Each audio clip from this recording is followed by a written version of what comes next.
Well, thank you, thank you, thank you. Please have a seat. It is so good to be here. I live in South Orange County in Mission Viejo, and so if this wasn't 45 minutes away, this would be home for me. You people are, I was watching you go. You are a dancer, singer. I love you. I don't know anything about you, but this place is so fun. Your pastors are world class. The worship is outstanding. The people are gracious and generous. The gym, the construction, I'd follow that guy to war. This is good. I love also the fact that in all the singing, you only had one song that involved clapping. Okay, because there's a small, not very many of you can identify with this, but there's a small faction of us here that cannot clap and sing at the same time. Okay? Identify yourself if you're one of those. I know Pastor John is, okay? Look around. There's only a few. Be nice to these people, okay? Are you two married to each other?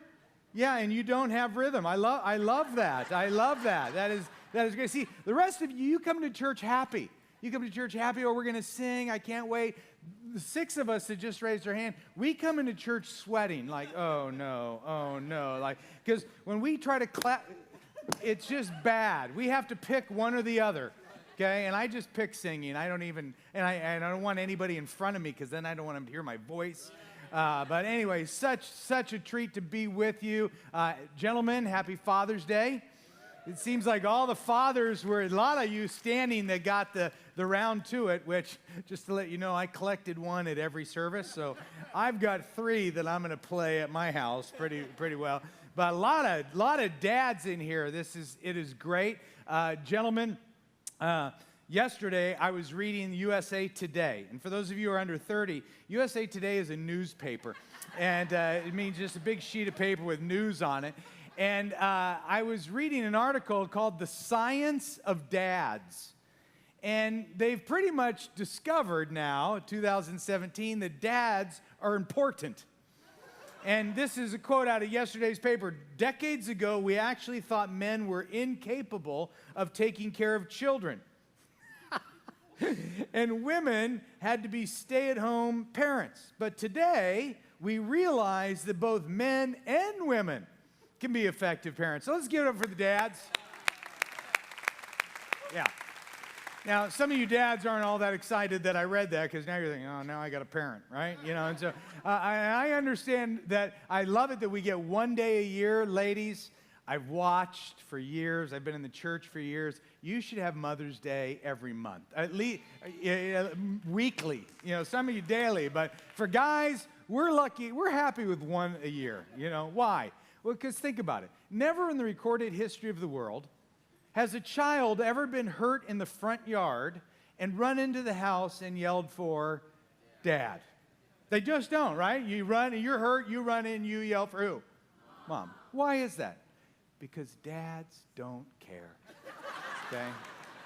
At least my dad did. And my dad was like, get out of the way of the television, kid. Like, Dad, my arm is broken. Shake it off. That was his go-to line, shake it off.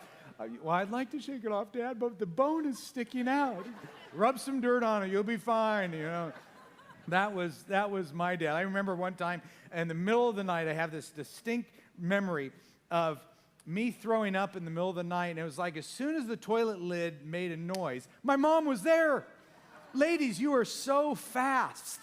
Okay, not only was she there, she's like rubbing my back. She's got a washcloth in her feet, you know, rinsing it off, and, you know, I mean, just working magic and being so caring and nurturing. And I'm thinking to myself, where's my dad? And I never knew where he was until I became a dad, and that happened in our house. And I went, oh, he was asleep, okay, because he didn't care, okay.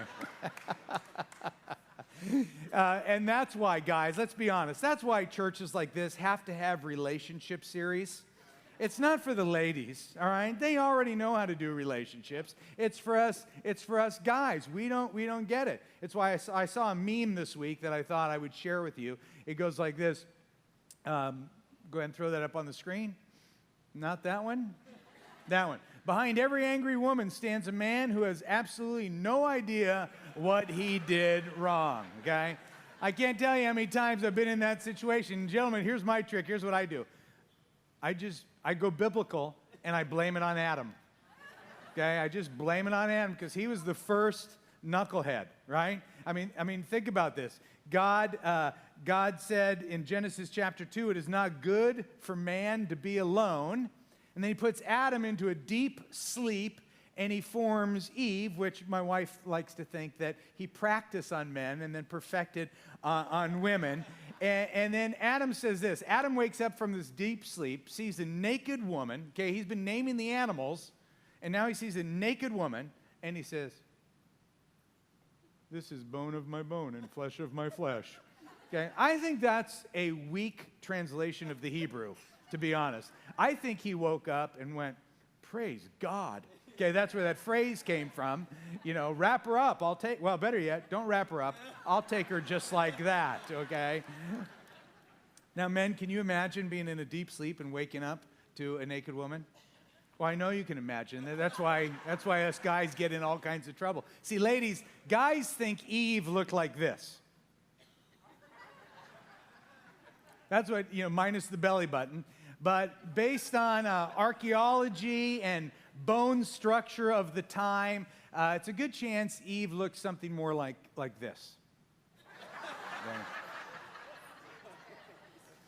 And then in Genesis 2, go ahead and put this verse on the screen. That is why a man leaves his father and mother and is united to his wife, and they become one flesh. This is not only Genesis 2, the beginning of the Bible. You move into the New Testament, Jesus, this is recorded in Matthew chapter 19, Mark chapter 10. Jesus refers to this. In Ephesians chapter 5, Paul refers to it. This is what we're talking about today. Two become one, we call this marriage. Because in our culture, when two don't become one, when two lose that oneness, culture, family life, society begins to disintegrate and unravel. For those of you that are married, you know this. When your marriage is not going well, it affects everything you do, including your relationship with God. When your marriage is not going well, you don't wake up in the morning and go, "I can't wait to meet with Jesus." No. When you are struggling in your marriage, you're struggling everywhere. See, your marriage actually affects your parenting. Because little Billy's mom has a tough time teaching little Billy about grace if she can't extend grace to little Billy's dad. And Tina's dad has a hard time teaching Tina about forgiveness when he's still harboring grudges against Tina's mom. See, at the core of this, why your church would have a relationship series, okay, hashtag relationship goals, is because at the essence of this, it's about discipleship. At the essence about this, it's about helping the male and female relationship, which is so important to actually work. Because when that relationship works, everything else works better too. You've heard the description, happy wife, happy life. Well, happy marriage, happy life. Okay, for the last 3 years, I've been employed as a consultant for an organization here in Orange County called Pacific Dental Services. And they have about 9,000 employees across the country, and I know nothing about dentistry. And I'm one of their employees, okay? I know that dental involves teeth, and I should floss more. That's about all I know. But they've hired me because the owner of the company has realized when his employees are struggling in their marriage, they're struggling at work. And so he said, sometimes when my employees are going through a divorce, I want to fire them because they're totally ineffective. Now, if that's what business people think, imagine us in the church. Do you know that when your marriage is healthier, that you're going to serve more? That you're actually going to give more when your marriages are healthier. And you're going to love more deeply. Now, I don't know about you. I don't know. I know that you're the cool service. That's what I've heard from everybody. Okay, last night, Saturday service, very flaky. Okay, 9 o'clock service, not even Christians. Okay, but this service, this is where like the meat of the church is. And I don't know you, but here's what I do know. There's some marriages here that are struggling. Okay, you're hurting. But I also know there's some marriages here that are doing really good. You're not perfect. There's no such thing as a perfect marriage, but you've got a good marriage. And your marriage, you've learned some lessons along the way where you can actually help those who are struggling. That some of the answers to your problems and your questions are sitting next to you right now. And regardless of where you are in your journey, married, divorced, single, today's for you. And I know you single people, you're like, oh, what a day to come to church. They're talking about marriage. I'd rather be at Chuck E. Cheese with a gaggle of 5-year-olds hopped up on crack, than be here right now. But if you're single, don't check out, because about 95% of you will get married. Marriage is a norm in our culture.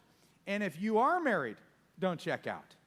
Because in Orange County, about 50% of all marriages don't make it. Okay, so this is important. What we're going to talk about is we're going to talk about how do you have a successful marriage? What are some, these are not all, but what are some of the elements that make up a healthy marriage? And I'll just let you know, I stole everything I'm about to say. Okay, I plagiarized it all. I don't have an original thought, and I took it from Bible.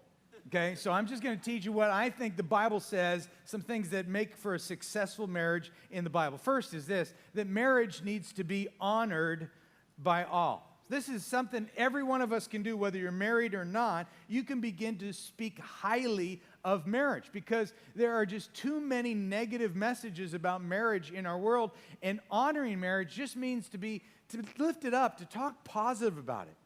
I told you I live in Mission Viejo. My church, we have a little coffee house / courtyard. And one day I was sitting in there. I had my headphones on, and I had my Bible and my notebook, and I was giving the impression that I was working on a message. But I was literally eavesdropping on these two women from my church who were sitting behind me. And they were talking so negative about their marriage and about their spouses. And one lady says, oh, your husband, he will never change. And I about came unglued when I heard that. But they didn't think that I heard that. And I here's the deal. I wanted to shake them and say, ladies, you are women of faith. You can't believe that. You can't believe that he will never change, because we believe that Jesus died and he rose again, and that he breathes new life into dead things. Ladies, we actually believe that your selfish, idiotic husband can change. And I believe that a nagging wife, like you do, a constant drip of a nagging wife, can be totally transformed by Jesus. That's what we believe. And so we talk highly of marriage. We honor marriage. We lift it up. Now, the writer of Hebrews, book in the New Testament, he comes to the conclusion, and he kind of summarizes all the important things that he's been talking about. And I want you to see one of the important things that he says. In Hebrews 13, it says this, marriage should be honored by all. Say that with me out loud. Marriage should be honored by all. Now, if you look in the context, what he's saying is all these biggies. He's saying, love one another, be hospitable, care for those who are suffering, follow God's teaching, and honor marriage. Now, what does honor mean? Here's a definition on the screen. Honor means to esteem it is highly valuable. To esteem it is highly valuable, and that's what I'm asking. I'm asking that you as a family of God, that you would begin to esteem marriage as highly valuable. You would see it as God's design. You would hold it up as a valuable and beautiful thing. My kids are all millennials, 22, 25, 28. The older two are married, and they actually got married pretty young for millennials, because most millennials are delaying marriage or not getting married because they're scared. They haven't had good examples of marriage. They're nervous. And what I want them to understand is that marriage can be great, that marriage can be beautiful, that marriage can be God's design. So whether you're single, whether you're married, you can honor marriage by lifting it up. And if you are single guys in Orange County, what I want to say to you, single guys, is quit asking girls out over text, okay, or Facebook, okay? You use your voice. All right, if you have one, you're allowed to do that. I mean, there's some older people in here, a generation older than me. And, you know, us older people, when we didn't have texting to ask out, we had to go through the stress and the anxiety and the fear. And older people, when they liked somebody or saw somebody who was cute, they would just go up and talk to them. Why? Because they survived world wars, okay? They're like, I stormed the beach of Normandy. I can talk to a woman, okay? You know, I lived in a jungle for 2 weeks with a rock and a chest hair and made fire, and I can talk to a lady, okay? I tease my kids that are in their 20s. I tease them about it being a soft generation, that you know, the hardest thing most difficult thing they've ever went through is going on vacation without the internet, okay, for a day. But it's what I call the bike helmet generation. Raise your hand if you rode a bicycle and you were not mandated by law to wear a helmet. Yeah, see? These are the proud, the brave, the Americans, all right? That's the generation. Younger people, here's what happened. When we fell off our bike, we suffered brain damage, okay? And we just had to shake it off, all right? So what I'm saying here is this. When we honor marriage, I'm asking you to lift it up, to hold it up as a beautiful thing, to promote marriage, to date, to fall in love, and then honor God with marriage. Now, I understand the fear, because people are not getting married or they're getting married later. You know that just 10 years ago, the average age of marriage was 22 years old. Just 10 years ago.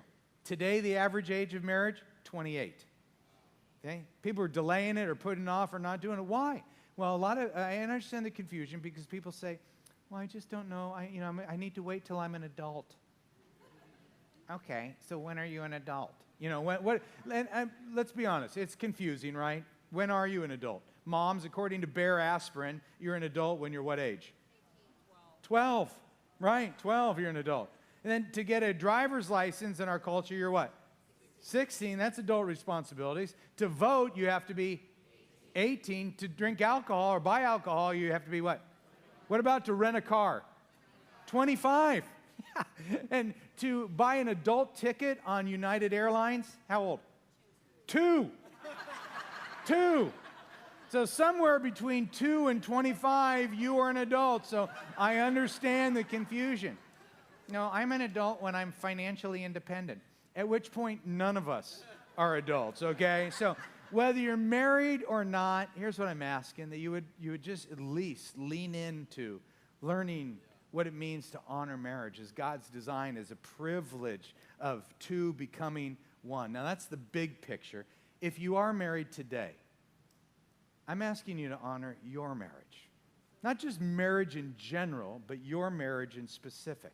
That you would honor your marriage. Now, what does that mean to honor your marriage? Well, it means to esteem your spouse as highly valuable. It means to think higher of him than he thinks of himself. It means to think higher of her than she thinks of herself. Honor one another in the small ways.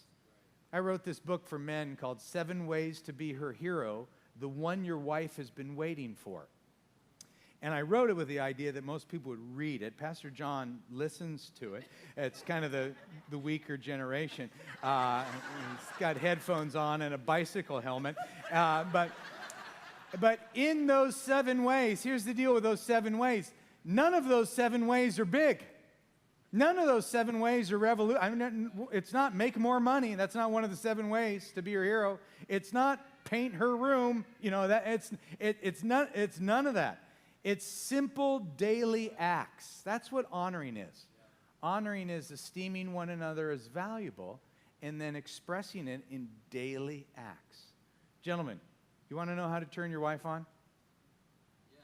Yeah, I was going to say that yes is the right answer.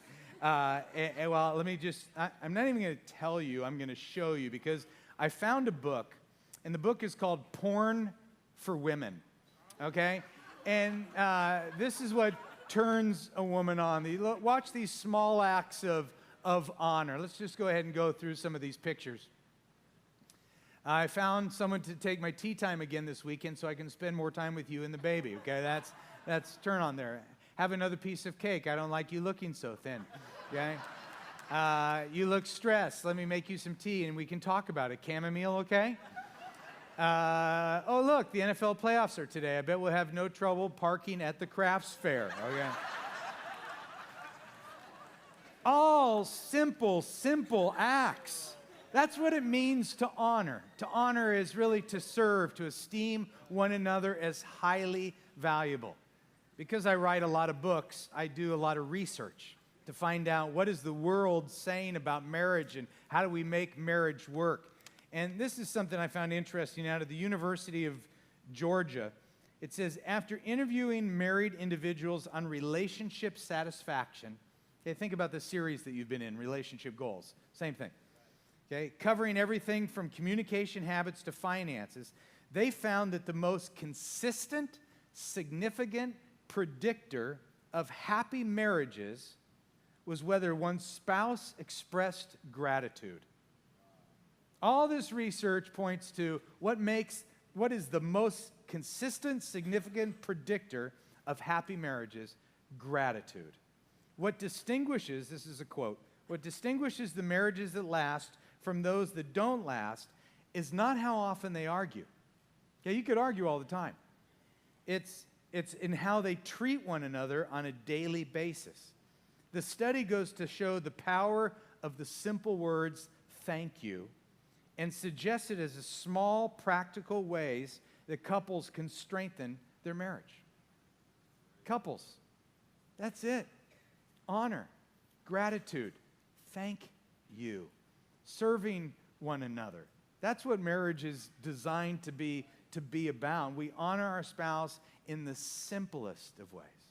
What else does the Bible tell us makes up important for marriage? Well, second is this, that marriage needs to be enjoyed. Marriage needs to be enjoyed. See, God did not give you your spouse to beat you down and drain every ounce of life out of you. Okay? God wants you to enjoy companionship. You know, there's a strain of our faith. There's a lot of Christians who actually believe that marriage is only to make you holy.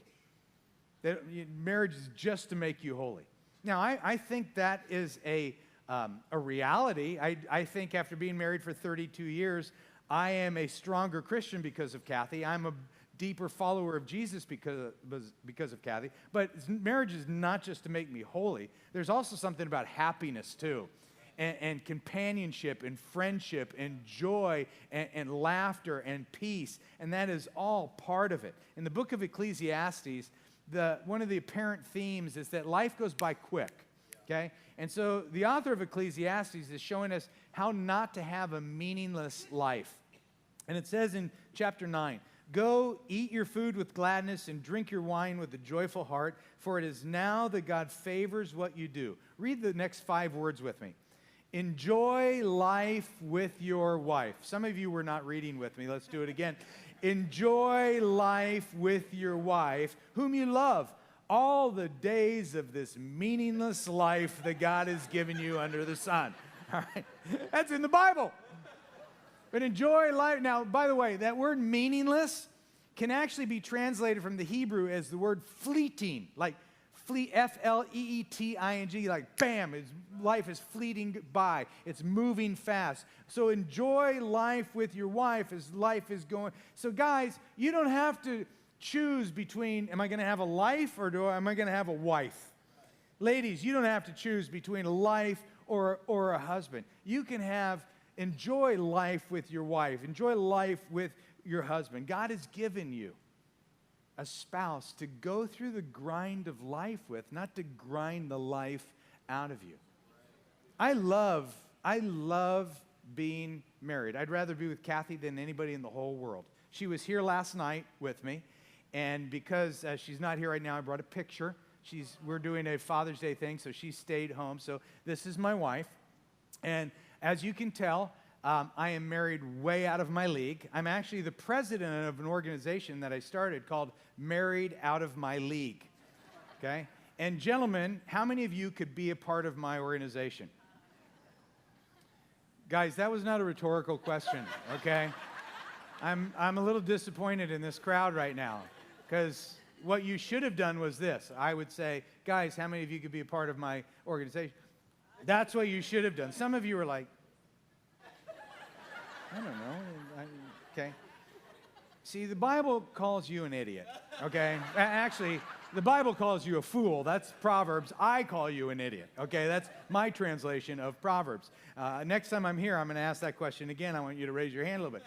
Okay, I would rather be with Kathy. I just enjoy being, I'd rather be with her than anyone in the world. And she is so gracious to make me part of her top 7. So I'm in that part. But see, I think, so I don't want to just say enjoy marriage. What I want to do is give you some ideas on how to enjoy marriage. And I would tell you this, the fastest way to enjoy your marriage, here it is, the fastest way is to date your mate. It's the fastest way to enjoy your marriage. Because, think about it, why did you get married in the first place? Because you enjoyed dating one another. Okay, you enjoyed dating one another, you enjoyed time together, and then you step across and you say, I do, and you're married, and then all of a sudden to dating you say, we don't. And life gets in the way, everybody gets busy, kids come, mortgages need to be paid, a lot of stuff happens. And what happens is all of a sudden you stop enjoying one another and you move from romance to roommate. Okay, just look, anytime you go to a restaurant, just look around at married couples. Some married couples sit with one another like they're in timeout, like adult timeout, okay? They're enduring one another. They're listening to one another chew. You know, usually they're on their phone checking Instagram and investigating other people's lives rather than their own. They've become roommates. You want to enjoy your marriage, you need to date. Okay? And I think you need to date every single week. Now, we've been married 32 years. Rewind the clock to 33 years. When we were dating, we were going through premarital counseling. Our premarital counselor, a sweet guy at our church, okay, not a trained professional, he said 2 things that I remember. He said, Doug, when you get married, date her every week. And then he said, Doug, you need to understand sex starts in the morning. Okay. I was 21 years old. I was like, awesome. Okay, awesome. Starts in the morning. I've heard about nooners. And then, you've got the whole evening together. I'm in love marriage. And then went on to explain to me, no, I don't mean sex starts in the morning. It's by the way that you treat her in the morning. And he went on to describe emotional foreplay. And I went on to describe how that was stupid. But here's the deal. This sweet guy knew just out of intuition that if you want to win in marriage, you want to enjoy your spouse, you need to date one another. Now we fast forward 33 years to 2017. And do you know that you could go online today and you could just type in date night initiatives, and all kinds of research would pop up about dating. And both from secular organizations, universities, everybody's doing research on what makes a marriage work. And what makes a marriage work is dating. Okay? Listen to this. The National Marriage Project out of the University of Virginia suggests dating leads to increased marital satisfaction. Specifically, these 5 benefits emerge. 1, dating keeps lines of communication open. Okay? Because when you're on a date, when I'm talking about a date, I'm not talking about a date and you talking about kids, finances, or calendar. That's not a date. Okay? That's called hell. No, but dating is you're just talking. Cell phones down, the whole bit. You're just talking with one another, enjoying communication. All right? 2 is dating allows couples to shatter routines and get out of a rut. 3, dating models commitment to your children. 4, dating relieves stress, meaning you have something to look forward to. 5, dating rediscovers passion and sparks sexual intimacy. Now, we needed to get to number 5 for the men to go, I think we should date. Okay, but see, here's what happens. Without an intentional weekly date, watch what happens to your relationship. Your marriage is going to begin to do this. You're just going to begin to have a slow drift. Now, even if at the beginning of your marriage it gets off 1% over a long period of time leads to a shipwreck. All marriages drift. Okay, all marriages drift. But a healthy marriage will do this. Drift, course correct. Drift, course correct. It's a series of course corrections. And that's what dating allows. You want to enjoy your marriage, you have to date in your marriage. Now, what about ideas? What will we do on dates? Here's the secret. Pinterest, okay? Pinterest has so many date ideas. It was really embarrassing when my wife caught me surfing on Pinterest because she thought I was so creative that I was coming up with all these date ideas. You go on Pinterest, I promise you this, you just type in date ideas and there will be thousands of them. Just print a few out, tape it onto your refrigerator, circle the one you're going to do next week. You both decide, go, get out there and do it. Now, by the way, when you enjoy your marriage, it's a lot easier to honor your marriage. See how they go together? When you enjoy your marriage, it's so much easier to honor one another throughout the week. Okay? Well, there's a third thing that I see in God's Word, and that's marriage needs to be prioritized. And this point is going to bother some of you because in Orange County, we have what I call kid-centric homes. And so when I talk about marriage needs to be prioritized, here's what I really mean. You need to prioritize your marriage over your parenting. I'm not asking you to be bad parents at all. I'm just asking you to put your marriage above your parenting because you are one with your spouse. Let's revisit that Genesis 2 verse. That is why a man leaves his father and mother and is united to his wife, and they become one flesh. That word united is this. United. Two become one. It's actually a graphic word for intercourse. That in God's eyes, you have become one with your spouse. And you are not one with the child. You're just one with the spouse. That eventually, that child is going to leave. Bye-bye, bye-bye. And you're not one with them. But it is, when you have a kid-centric home, which is a big deal in Orange County, when you have a kid-centric home, what happens is the kid doesn't want to leave, and you don't want them to leave. Okay? Now, if I'm totally honest, in 28 years of parenting and 32 years of marriage, Kathy and I struggled with that off and on in our parenting. There were times that we put our kids above our marriage. And when we did, we were disobedient. We were disobedient. Okay? Now, we worked hard. She was here last night, and I was saying to the crowd last night, when your wife's sitting in the front row, you can't lie. But I would say that of the 52 weeks of the year, we dated 45 of the 52. Okay, that and pretty much now we're empty nesters, and it's like 2 or 3 dates a week. It's awesome. Okay, but here's the deal: we were smart enough to know that we're going to be empty nesters someday, and so we better have a relationship when the kids are gone. Because if we don't have a relationship when the kids are gone, it's not going to start. When they're finally out of the house, that we anticipated those years. That's called wisdom. And whenever I say we're empty nesters to those who aren't empty nesters, non-empty nesters always say, so does that mean you run around the house naked all the time? That's such a stupid question. No, it's not like that's what we've been waiting for. Let's raise the kids so we can have unbridled nudity throughout the house. No, I didn't need to wait for them to leave the house to do that. I did that when they were little. That way they don't bring their friends over. It's all very strategic, okay? But to those of you who are married and you have kids, here's the frightening question. Will you still want to be married when the kids are gone? If your whole world is built around your kids, when they're going to leave, and they're going to leave, will you still want to be married? In 1990, less than 3 decades ago, 1 in 10 couples over the age of 50 got divorced. 1 in 10. Fast forward to today, it's 1 in 4 over the age of 50. Again, you're Googling a lot of things, so when you're Googling, go ahead and Google the grain of divorce, G-R-E-Y, like gray hair. It's a new phenomena. And they're not exactly sure why, but I think a lot of it points back to kid-centric homes, that they didn't have a marriage with one another. It's so much easier to invest in your kids than it is to invest in one another. And I know some of you will be resistant to this because you can't even imagine. I'm not saying be a bad parent, not at all. I'm just saying put your marriage above your parenting.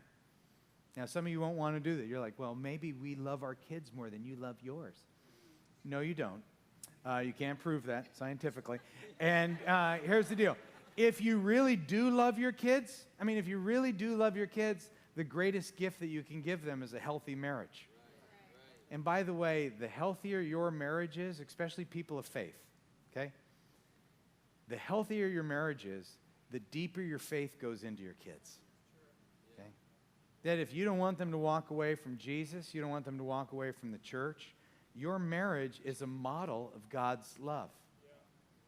The Journal for the Scientific Study of Religion says this: children of divorced Christian parents are more than twice as likely to leave the church. Twice as likely to leave the church if their parents get divorced. Now, why? Well, they don't give conclusive answers, but here's my guess.